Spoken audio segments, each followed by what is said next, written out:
Welcome to our Delusion of Illusion. Here we have Captain Bill, a robust man in his 30s. The captain's appearance and demeanor suggest something between William Shakespeare and William Shatner. Lieutenant Thomas is a few years younger than the captain, though he appears to be much older.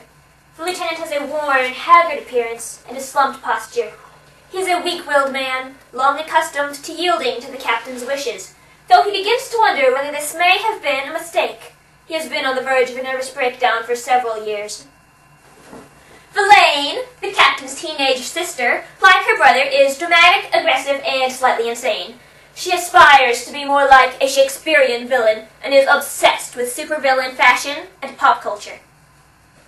As you can see, our setting is on board a makeshift spacecraft. 2 chairs face downstage behind styrofoam control panels.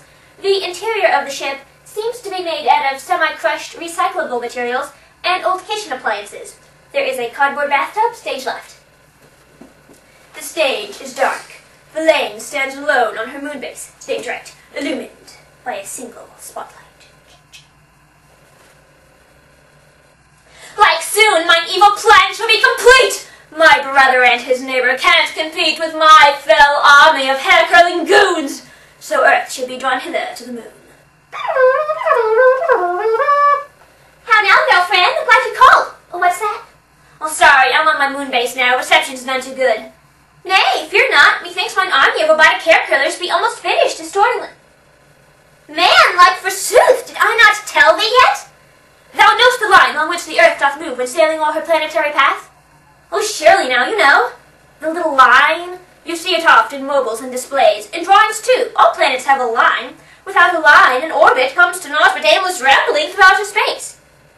And so, it is my plan to take this line and curl it by sophisticated means, so that the Earth, instead of going round, shall fly off course and hasten unto me.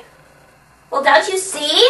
I'll never be able to get good cell reception when the Earth, and hence all the cell towers, are thousands of leagues away, so that's why I'm curling the path along which the Earth travels, so that instead of going on around the sun, which is that way, it'll come towards me, on the moon. Well, I know that the little line isn't materially there, but you cannot deny that the Earth does travel along it. Well, of course I can still curl it! The line is visible in people's minds, and that makes it as real as if it were tangible. It's the power of illusion, you could say. I know, it's brilliant. Yeah, like forsooth. Captain's log supplemental. My associate and I are now on day 1946 of our voyage. We are now passing through the Epsilon quadrant, traveling in a something stern direction. Lieutenant, what time is it back in Sheboygan?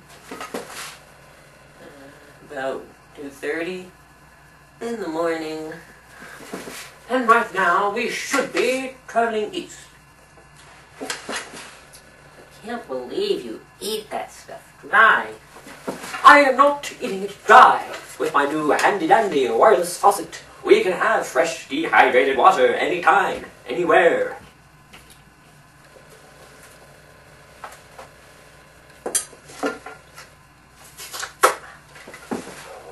Not very satisfying.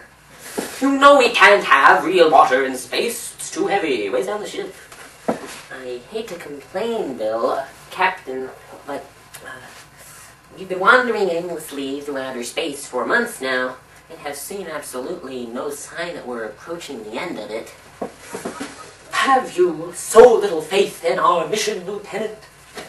I guess I just don't see the point. Okay. You remember those psychiatrists we always went to see back on Earth? And we eventually realized that we knew enough psycho to start a psychiatry business of our own.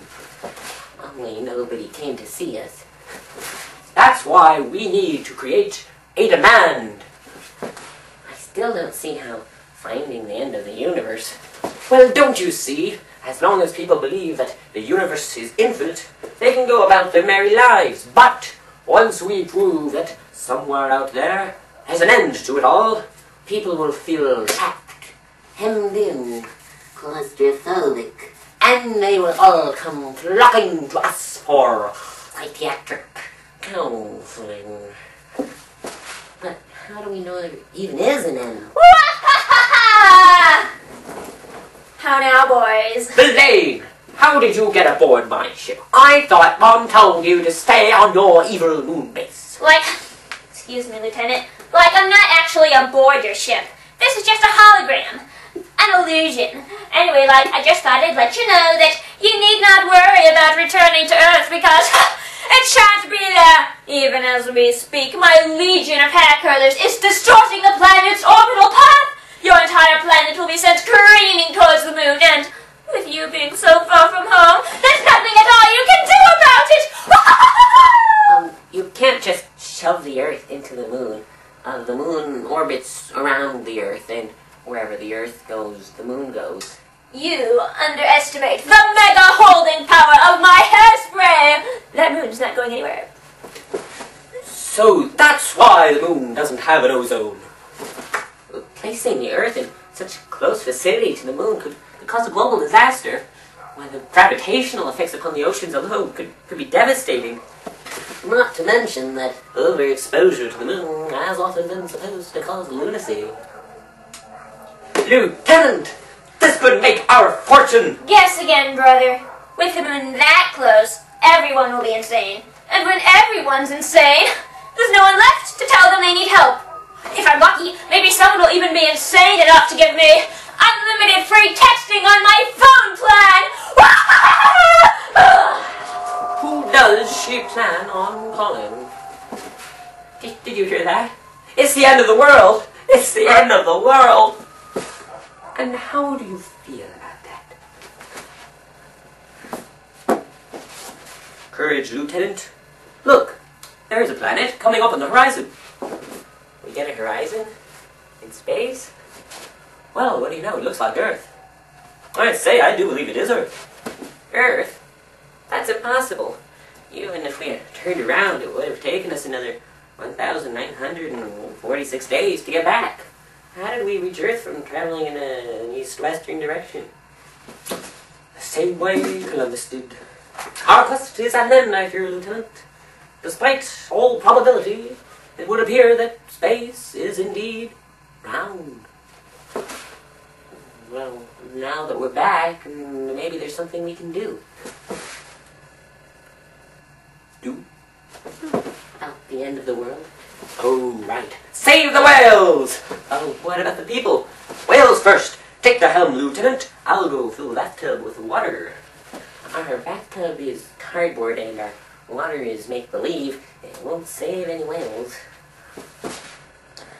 So, you did make it back, but you won't foil me. We're on to you, Elaine. I do hate to dampen your heroic spirits, but I don't think a good guy victory is feasible this time. Especially since I've unscrewed the thingamagumming on your imaginary faucet. Your ship will be swamped within minutes. You'll never get away with this, Elaine. Oh no, it's true. I can't turn it off. Bail out water.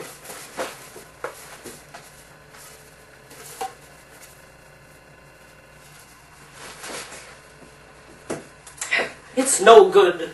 We're lost. Farewell, Thomas. It has been an honor to have you serve under me.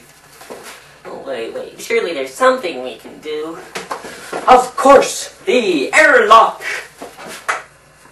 It's a long shot, but at least we can drain the ship. Are you sure that's such a good... Hang on, Lieutenant.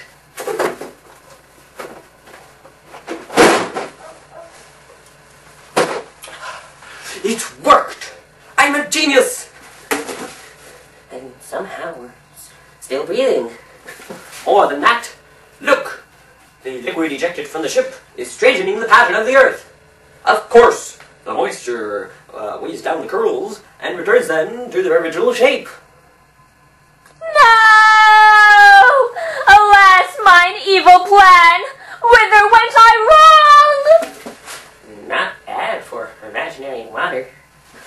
That's the power of illusion, Lieutenant. The power of illusion.